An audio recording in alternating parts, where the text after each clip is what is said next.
एक दिन की बात है, एक मकड़ी अपने जाले के लिए बेहतरीन जगह तलाश कर रही थी।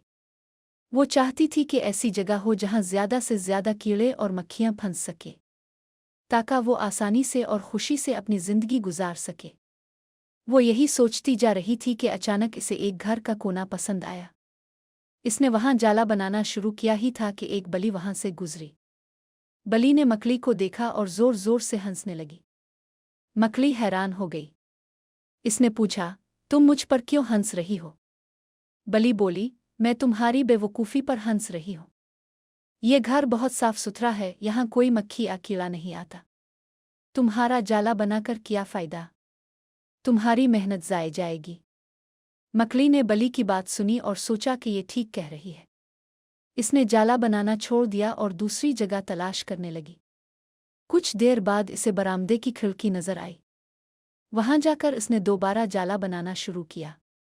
जाला आधा ही बना था कि एक परिंदा अलिफौता हुआ आया।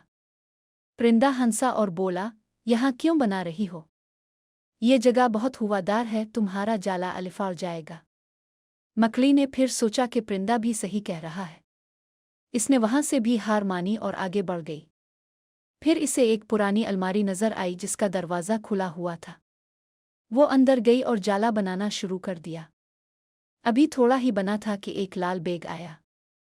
वो बोला, यहाँ मेहनत मत करो। ये अलमारी पुरानी है, जल्द ही ये बेच दी जाएगी। तुम्हारा जाला ज़ाय हो जाएगा। मकड़ी ने इसकी बात भी मान ली और वहां से चली गई।